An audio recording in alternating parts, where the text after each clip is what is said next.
नमस्कार। Nature connection में आपका स्वागत है। मैं हूं मोहम्मद फातेह टीपू।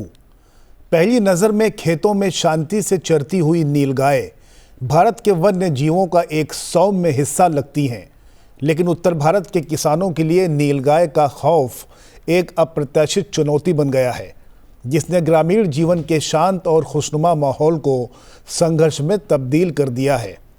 जैसे जैसे जंगल सिकुड़ रहे हैं, प्राकृतिक आवास लुप्त हो रहे हैं, नीलगाय भोजन की तलाश में खेतों की ओर तेजी से बढ़ रहे हैं, जिसके कारण गेहूं, चना और सरसों जैसी फसलों को लगातार नुकसान हो रहा है। हालांकि किसान इस समस्या से बचने के लिए सौर ऊर्जा से चलने वाली बाड़ और रात में खेतों में गश्त करने जैसे तरीकों का सहारा ले रहे हैं। आज हम इसी विषय पर करेंगे विस्तार से चर्चा। हमारे साथ जुड़ रहे हैं दो खास मेहमान। एन.के. जानू जी, आप चीफ कंजर्वेटर ऑफ फॉरेस्ट हैं। हमारे दूसरे मेहमान हैं एस.के. मल्होत्रा साहब, आप पूर्व कृषि आयुक्त हैं और वर्तमान में महाराणा प्रताप हॉर्टिकल्चर विश्वविद्यालय के वाइस चांसलर के रूप में कार्य कर रहे हैं। आप दोनों मेहमानों का बहुत बहुत स्वागत सर स्टूडियो में। धन्यवाद। चर्चा की शुरुआत जानू सर मैं आपसे करना चाहूँगा, चूँकि आप फॉरेस्ट सर्विस के एक वरिष्ठ ऑफिसर हैं और लगातार जो नीलगाय की गतिविधि है और तमाम जो दूसरे वन्य जीवों की जो गतिविधि है उस पर नज़र रख रहे हैं। सर, जो एक तरीके से नीलगाय का बढ़ना प्राकृतिक रूप से तो अच्छा माना जा सकता है, लेकिन फसलों के लिहाज से और एक तरीके से कहें जो बर्बादी हो रही है और किसानों के आर्थिक नुकसान के लिहाज से, इसे आप कैसे देखते हैं और कैसे इसको कंट्रोल में लाया जा सकता है? जानू सर।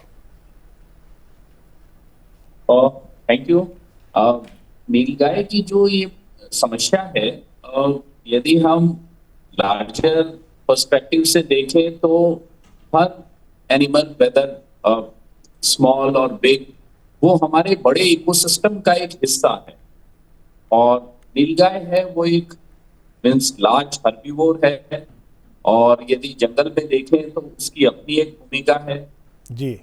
चाहे एक तरह से जैसे as a grazer, as a browser, और इवन जो सीड डिस्पर्सर है, न्यूट्रिएंट जो सप्लाई करने का जो काम है, उसका जो सिस्टम है, उसके थ्रू नीलगाय की जो पॉपुलेशन जो बढ़ गई है, उसके पीछे प्रीडेटर और प्रे के डिसबैलेंस एक रीजन है। इकोसिस्टम का जो डिस्ट्रक्शन है वो एक बड़ा रीजन है, क्योंकि इनके लिए जो क्षेत्र जिस पे ये आसानी से रह सकते हैं वो घट गए। और नीलगाय का जैसे ग्रामीण क्षेत्र के अंदर आ जाना, ये एक समस्या है। किसानों के यदि पॉइंट ऑफ व्यू से देखें तो उनके लिए एक बड़ा नुकसान है। इसका मैनेजमेंट हम लोग कई तरीके से कर सकते हैं। सबसे जो बड़ी चीज है कि हम किसानों को इससे रोकथाम के बारे में अवेयर कराएं, और एट द सेम टाइम हमारे जो इंटरवेंशन भी ऐसे हों कि इनका इकोसिस्टम रेस्टोर। तो हम इन दोनों फ्रंट्स पर यदि काम करेंगे तो हम इस प्रॉब्लम को टैकल कर पाएंगे। जी, ठीक है। एक इम्पॉर्टेंट चीज ये है कि जब हम इसको नीलगाय कहते हैं तो ये ओविडे फैमिली से नहीं है। जैसे कि सामान्यतः हमारे गाय, बैल, भैंस जिस परिवार से हैं उससे ये नहीं बिलोंग करता है। ये एक एंटीलोप है। जैसे सिमिलर इसके जैसे बकरी है तो वो भी एक एंटीलोप प्रजाति का एनिमल है, ठीक उसी तरह से नीलगाय है, साइज में बड़ा है। ये चीज यदि क्लियर हो जाती है तो फिर हम अपना जो साइंटिफिक इंटरवेंशन है, देखिए मारना जो कलिंग है वही एक विकल्प नहीं है, बहुत सारे विकल्पों में से एक है। तो हम इस चर्चा को आगे बढ़ा सकते हैं। पहले हम प्रॉब्लम को समझ लें कि नीलगाय से क्या समस्या है। जी बिल्कुल बिल्कुल। और उसके बाद हम निदान की बात करें। ठीक है मल्होत्रा सर, आपने सुना कि जिस तरीके से जानू सर ने अपनी राय जाहिर की, चूँकि आप लंबे समय से जो है इस मामलात को देखते रहे हैं, आप किस नज़रिए से देखते हैं नीलगाय की समस्या को? और उसके अलावा जो कृषि से जुड़ी एजेंसीज़ हैं और संस्थाएं हैं, वो इस समस्या को अगर मैं टैकल करने की बात करूं तो आपकी क्या राय है?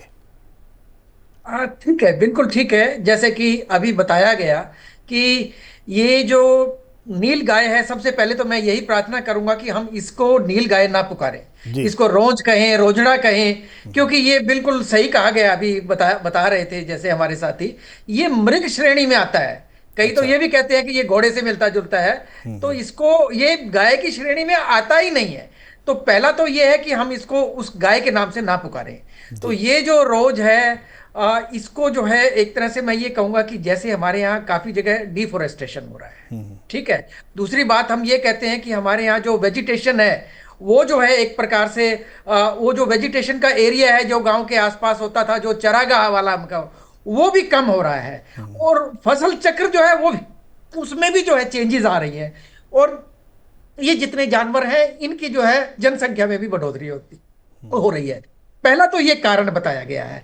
उसी वजह से ये जो है हमारे जो खेती के क्षेत्र हैं उनमें आने लगता है, और आने के बाद जो है खेती को नुकसान करने लगता है। तो जैसे मैं फसल चक्र की भी बात कर रहा था, तो जी। फसल चक्र में खाद्यान्न फसलें भी आती हैं, हमारे जो दलहनी फसलें हैं वो भी आती हैं, और इसी तरह से तिलहनी फसलें भी आती हैं, सब्जियां भी आती हैं, जिनको ये सबसे ज्यादा प्रेफर करते हैं, जो इनको ज्यादा स्वादिष्ट लगती है, ये उनको खाते हैं, नुकसान करते हैं। दूसरा ये है कि ये जानवर डाईयूरनल बोलते हैं, मतलब ये कि दिनचर प्राणी है, दिन में भी और रात में भी ये काम करता है अपना। तो रात्रि में भी जो है ये नुकसान भी करते हैं। दूसरा ये है कि जहां बैठ गए वहां भी नुकसान कर दिया, जहां से निकल करके चले गए वहां भी काफी मात्रा में नुकसान कर दिया। तो ये एक नुकसान की जो उसका तरीका है उसको समझने की जरूरत थी।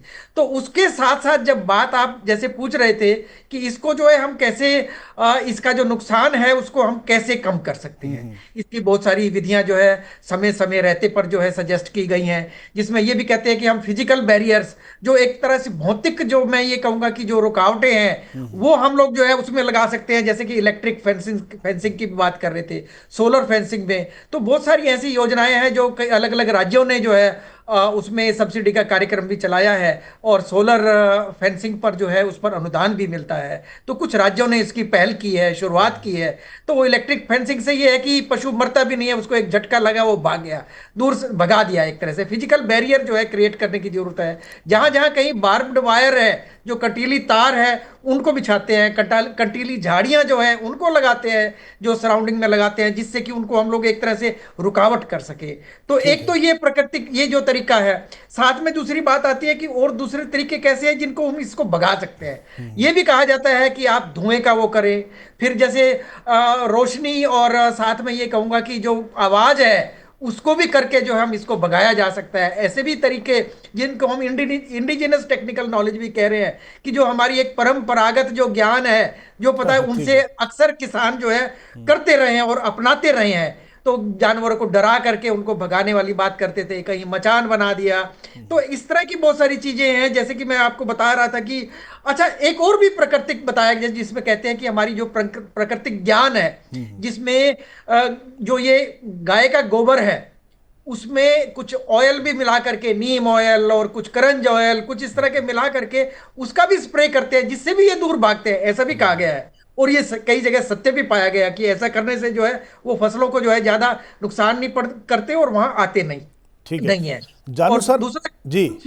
कुछ राज्य ऐसे भी हैं जिन्होंने कलिंग को अलाउ भी किया है, जैसे बिहार की बात करते हैं, हरियाणा ने भी किया था, लेकिन उसको वापस लेना पड़ा, क्योंकि वो कुछ जो है वन संरक्षक और ये सभी जो कुछ उसमें मुद्दे जो उसमें निकल करके आए, जो सामाजिक कार्यकर्ता जिन्होंने इस तरह का प्रतिरोध भी उस पर किया था। ठीक है जी। लेकिन ये जो एक छटाई वाला भी है, उस पर भी कई कई राज्यों ने जो है इसको अलाउ किया कि भाई नष्ट करके उसकी संख्या को कम करने की चीजों को किया जा रहा है। लेकिन एक चीज जरूर और बता देना चाहूंगा, कुछ ऐसी फसलें भी हैं जिनको ये प्रेफर नहीं करते, जैसे कांस, सैकरम जिसको बोलते हैं, अगर वो लगाया हुआ है तो ये आसपास लगा तो ये नहीं आते हैं। दूसरा जो बोलते हैं कि कैस्टर, जो ये अरंडी की खेती है, अरंडी का वो लगा दिया, साथ में मेहंदी है, वृक्ष, फलों वाले वृक्ष हैं उनको लगाते हैं, तो उसको नुकसान को जो है कम किया जा सकता है। ठीक है। यही मैं आपके प्रश्न का उत्तर जी यही बिल्कुल। जानू सर, आपने देखा कि जिस तरीके से विस्तार से मल्होत्रा साहब ने बताया, इन्होंने एक अच्छी बात कही कि पहली बात तो नील गाय ना कहा जाए, गाय अलग चीज़ है वो, और वो पवित्र है, बल्कि ये मृग की श्रेणी में आता है। तो इसकी जो जैविक स्थिति है, खासकर जानू सर, उसके बारे में थोड़ा सा आप हमारे दर्शकों को बताइए कि जैविक स्थिति क्या है इसकी दरअसल। और ऋषि सर ने ये ठीक बताया है, ये बोविडे फैमिली से नहीं है, एंटीलोप है। और एंटीलोप मतलब ये जैसे जो बकरी है, गोट है, उसके ज्यादा सिमिलर। और डियर और एंटीलोप में है थोड़ा बारीक सा फर्क है, बट सिमिलर है, मान लीजिए सिमिलर है। डियर और एंटीलोप में एक बेसिक फर्क ये होता है कि भाई जो डियर होते हैं उनके एंटलर्स होते हैं, और जो एंटीलोप होता है उनके परमानेंट हॉर्न्स होते हैं। तो नीलगाय एंटीलोप फैमिली से है। इसका जो जूलॉजिकल नेम है बॉसिलेफस ट्रैगिकैमलस है। तो जूलॉजी के स्टूडेंट्स इसको अप्रिशिएट करते हैं। ये बात बिल्कुल सत्य है कि हम इसको नील गाय, जो गाय वर्ड है, ये मिसनोमर है, और इसके साथ बहुत सारे हमारे जो रिलीजियस सेंटिमेंट्स हैं वो एसोसिएट हो जाते हैं। हमको कई मायनों में, जैसे हमारा समाज ज्यादा एजुकेटेड हो रहा है, हम वेस्टर्न कंट्रीज से भी इंस्पिरेशन ले सकते हैं। बहुत सारे कंट्रीज के अंदर इस तरह के एनिमल्स जब हार्मफुल हो जाते हैं अपने क्रॉप्स के लिए, एग्रीकल्चरल फील्ड्स के लिए, तो वो लोग कलिंग की प्रैक्टिस करते हैं। हम लोग भी लिमिटेड स्केल पर कलिंग की प्रैक्टिस कर सकते हैं। उत्तर प्रदेश में इसका प्रावधान है। गवर्नमेंट ने टाइम टू टाइम जो गवर्नमेंट ऑर्डर्स निकाले हैं, बट जो ग्राउंड रियलिटीज है उसमें बाकी लोग भी सहमत होंगे। ठीक है। इसमें इम्प्लीमेंटेशन का एक इशू है, मतलब उस लेवल तक प्रावधान होने के बाद भी मौके पर उसका इम्प्लीमेंटेशन नहीं हो पाया। मेरा मानना है जो अभी वीसी सर ने जो बताई हैं चीजें, उनका यदि उपयोग किया जाए, जैसे फार्मिंग के जो एग्रीकल्चरल क्रॉप्स हैं उनके हम अल्टरनेट्स उस एरिया में करें जो इस ब्लू बुल प्रोन है, जहां इनका आना जाना ज्यादा है। और दूसरा, इवन जैसे एक जो रिफ्लेक्टिव जो टेप्स होते हैं वो भी मैं देखता हूं कि बहुत सारे किसान लगा के रखते हैं, उससे भी ये काफी हद तक डिसुएड होते हैं, हतोत्साहित होते हैं। और फिजिकल बैरियर जैसे लाइव जो हेज है, ग्रीन हेज है, थॉर्नी बुशेस की, इवन जो लोग सीपीटी बनाते हैं जिसको कैटल प्रूफ ट्रेंच बोलते हैं, उसकी साइज इतनी होती है कि वो जंप ना कर पाए, माउंट्स बना देते हैं। उस तरह के काम करके हम लोग इनको कंट्रोल कर सकते हैं। ठीक है। मेरा मानना है कि पब्लिक अवेयरनेस यदि होगी और हम जो प्रैक्टिकल जिसको कहें बहुत ही जमीन से जुड़े हुए मेथड्स एम्प्लॉय करें, तो वो एक फ्रंट है। एट द सेम टाइम हम इनके इकोसिस्टम को भी रेस्टोर करने के लिए काम करें। बिल्कुल मल्होत्रा दोनों सर, फ्रंट्स पे यदि काम होगा बिल्कुल तो बिल्कुल सिचुएशन ठीक है। आप देख रहे हैं कि डिस्कशन में लगातार पब्लिक अवेयरनेस की बात हो रही है, जागरूकता कार्यक्रम की बात हो रही है। तो बतौर विशेषज्ञ अगर मैं आपसे जानना चाहूँ तो किस तरह के अवेयरनेस की दरअसल ज़रूरत है कि ये जो परेशानी है नीलगाय और किसानों के बीच में, इससे निजात पाई जा सके? इसमें अगर आप हम लोग देखा चाहे कि भाई इसको जो है अवेयरनेस कैसे लाएं, तो अवेयरनेस के लिए अगर हम खेती से, क्योंकि चूंकि खेती मेरा विषय रहा है और खेती में नुकसान के बारे में, उसको नुकसान कम कैसे किया जा सके, तो उसके लिए अवेयरनेस हम कैसे लाएं, तो हमारे बहुत सारे कृषि विज्ञान केंद्र है। जो कृषि विज्ञान केंद्र है वो जिले स्तर पर जो है सभी जगह फैले हुए हैं। वहां पर इस तरह की समय समय पर जानकारी दी जाती है ट्रेनिंग के माध्यम से कि वो कैसे जो है इस तरह की समस्याओं से कैसे समाधान पा सकते हैं। और ये भी किसानों को बताया जाता है कि आपके कई अलग अलग प्रकार की विधियां हैं, उनको प्रयोग करें। और भारत सरकार की जो योजनाएं हैं अलग अलग प्रकार से, जैसे कि आप देखेंगे कि जो वाइल्ड लाइफ का जो हमारा एक्ट है 1972 का, जिसमें कहा कि कंजर्वेशन और उसके माध्यम से करना, लेकिन उसमें कई जगह हम लोग बाधित भी हो जाते हैं, उसमें बंधे हुए भी होते हैं कि हमें उसको फॉलो करना है, लेकिन कई जगह हमें छूट भी है कि उसको कैसे कर सकते हैं। तो उसमें बहुत सारे जो उपचार हमने बताए, चाहे फिजिकल बैरियर की जैसे हम बात कर रहे थे, लाइट एंड साउंड की बात कर रहे थे, कुछ इस तरह के केमिकल के भी इस तरह के कई उपचार भी हैं जिनको अपना सकते हैं, बायोफेंसिंग की हम बात कर रहे थे। तो इन सब चीजों पर जो है हम उनकी अवेयरनेस लाए। और अभी तक देखेंगे तो हमारे पास करीब करीब मैं जो आंकड़ा देख रहा था, तो बिहार, छत्तीसगढ़, हरियाणा, मध्य प्रदेश, उत्तर प्रदेश और राजस्थान, ये मुख्य राज्य हैं जहां पर मुख्यतः जो ये नील गाय का जो है प्रकोप देखा गया है। तो इस नुकसान को देखते हुए जो हमारी ministry of forest and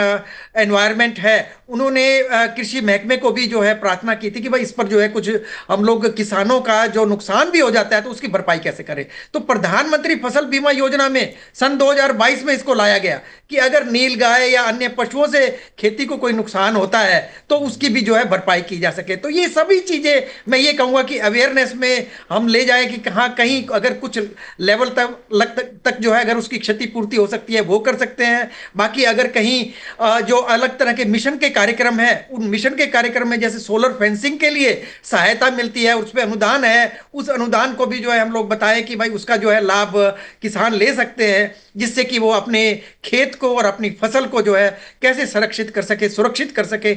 in सब उपायों पर जो है जानकारी का और जो गाइडलाइंस है, जो एक मार्गदर्शिका इसके लिए बनी है, उन मार्गदर्शिका को भी उसको अवगत कराने की हमें जरूरत पड़ती है।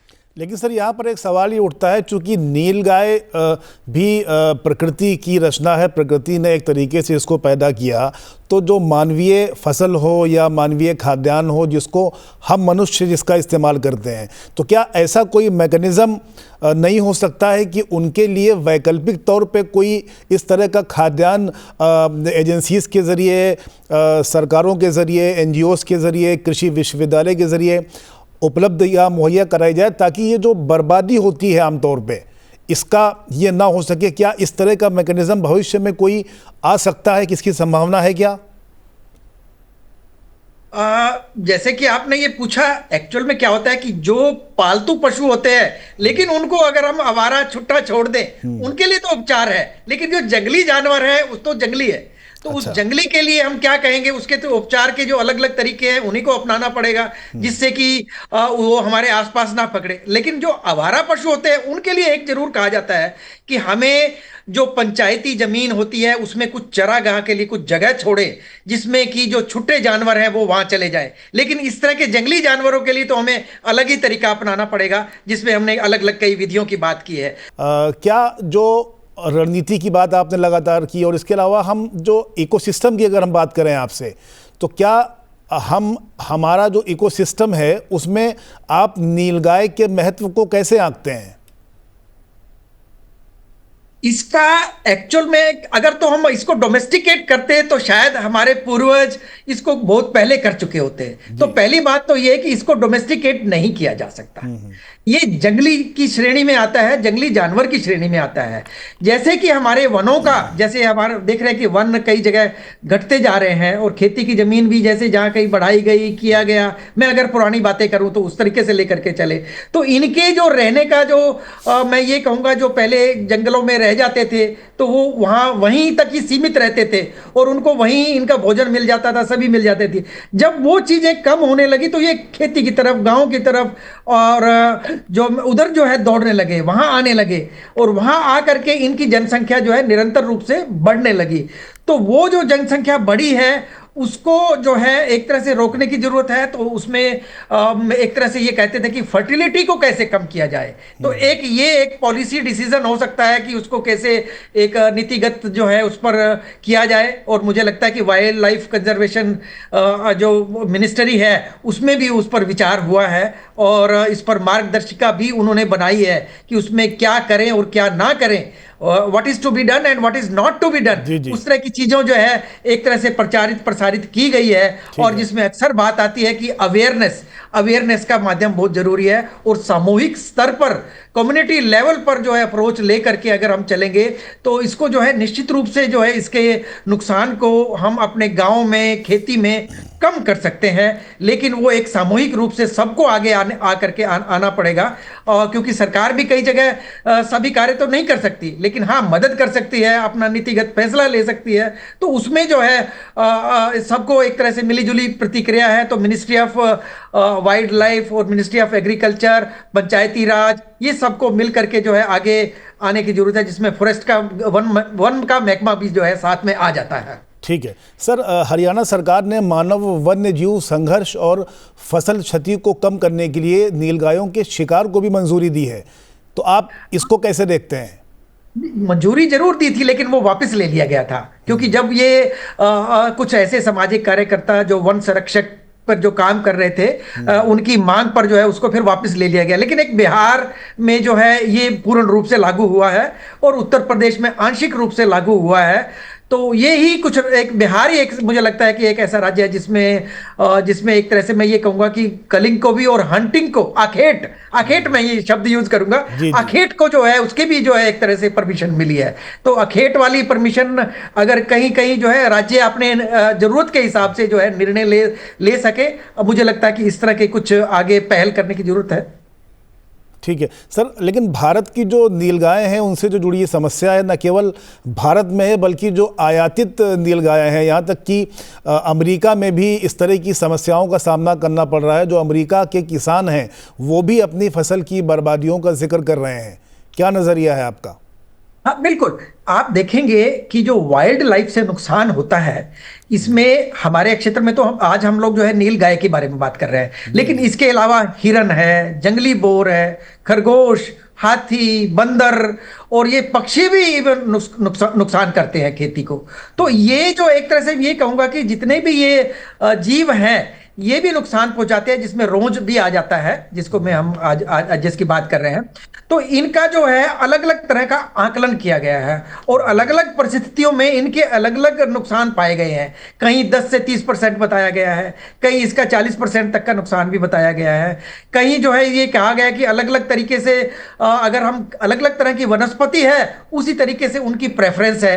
तो नॉन प्रेफरेंस क्रॉप जिनको कि ये पसंद ना करते हो उस क्षेत्रों में जहां पर इनका बाहुल्य है वहां पर ऐसी फसलों का चयन करें जिनको ये नहीं खा सकते। जैसे कि मैं अरंडी की बात कर रहा था, जैसे मेहंदी की फसल की बात कर रहा था, जैसे कुछ वृक्ष हैं, फलों वाले वृक्ष हैं, उनकी बात कर रहा था। तो इस तरह की खेती को हमें जो है साथ आगे लाने की जरूरत पड़ेगी जिससे कि इनका जो नुकसान का जो प्रभाव है वो कम से कम किया जाए। बिल्कुल सच है कि कुछ ऐसे राज्य भी हैं, जैसे में हमने उत्तराखंड का भी एग्जाम्पल देखा है, बहुत सारी जगह जो जंगली जानवर इतना नुकसान कराते हैं कि कई जगह तो खेती भी नहीं हो रही है, लेकिन उन्होंने कई जगह उपचार किए हैं और सामूहिक स्तर पर उन्होंने मिल करके, जैसे सोलर फेंसिंग है उसका जो है सोलर फेंसिंग, बारबेड वायर, इस तरह की चीज़ों को अपना करके काफ़ी हद तक जो है इसका जो प्रभाव है उसको कम किया गया है। और जो मैं ये कहूँगा कि जो इनकी कई बार क्या कहते हैं, ये खाते कम है लेकिन जो मूवमेंट से ही एक जगह से दूसरी जगह जा रहे हैं, बर्बादी ज़्यादा होती है, बर्बादी ज्यादा हो जाती है कई बार। जी, जी, खाने से कम है उससे ज्यादा हो जाती है। ठीक है। तो उन चीजों को कैसे करें, कहीं जाकर ये रेस्टिंग प्लेस पे बैठ गए, जितनी जगह बैठ गए उसने घेरे में जो है फसल को नुकसान हो गया। तो ये सब चीजें हैं कि ये चलाए मान रहे हैं, इनको भगाते रहे, एक जगह से दूसरी जगह ये भागते रहे, चाहे शोर से है, चाहे मैं ये कहूंगा कि फ्लैश लाइट से है, क्योंकि ये रात के टाइम में भी नुकसान करते हैं, इवनिंग टाइम में ज्यादा नुकसान करते हैं। फ्लैश लाइट से, मचान से मिल करके जो है पहरेदारी से, और कई जगह तो कुत्ते भी पालते हैं, कुत्तों के पालने से भी कहा गया है कि ये काफी हद तक ये उनको भगाते रहते हैं एक जगह से दूसरी जगह से। तो इस तरह की बहुत सारी ऐसी चीजें हैं, मुझे लग रहा है कि एक सामूहिक रूप से और एक जागरूकता से जो है इसके प्रभाव को जो है, इसके नुकसान को जो है कम किया जा सकता है। जानू सर, मेरा सवाल ये है कि आप चूंकि फॉरेस्ट सर्विस के वरिष्ठ अधिकारी हैं और लगातार जो ये इस तरह के वाइल्ड लाइफ के जो मुद्दे हैं, मसले मसाइल हैं, उनको आप टैकल करते आए हैं, जो एक तरीके से स्ट्रेटजी हो सकती है आपके नज़रिए से, वो क्या रणनीति हो सकती है? थोड़ा सा हमारे दर्शकों को आप साझा कीजिए। जैसे इनके ऊपर जो एक चेक है, जो प्रीडेटर्स का चेक रहता था, जैसे लेपर्ड हैं, टाइगर हैं, तो वो सब भी यदि इनको एक नेचुरल जो कलिंग होती है वो होती रहे तो इनकी पॉपुलेशन नहीं बढ़ेगी। तो मेरे ख्याल से हम पूरे जैसे मैनेजमेंट इनका एक ग्लोबल सेंट्रिक करेंगे तो उसमें हमको पूरी सफलता मिलेगी। कार्यक्रम का समय यहीं पर समाप्त होता है। आप दोनों मेहमानों का बहुत बहुत शुक्रिया, आप लोगों ने अपना बहुमूल्य समय निकाला और अपने अनुभव साझा किए। तो आज की हमारी बातचीत यही समाप्त होती है, लेकिन ये मुद्दा यही नहीं ठहरता, बल्कि यही से शुरुआत है। नीलगायों और किसानों के बीच इस संघर्ष की कहानी सिर्फ एक ज़मीनी समस्या नहीं है, ये हमारे जंगलों, पेड़ों, जैव विविधता और मानव प्रकृति संतुलन की अहमियत का भी सवाल है। आइए इस अभियान को एक आह्वान की तरह लें। एक खेत सुरक्षित होगा तो जीवन सुरक्षित होगा, एक नीलगाय संरक्षित होगी तो वन संरक्षित होगा। फिलहाल इस खास पेशकश में इतना ही। मुझे दीजिए मेरी पूरी टीम के साथ इजाज़त और देखते रहिए संसद टीवी। नमस्कार।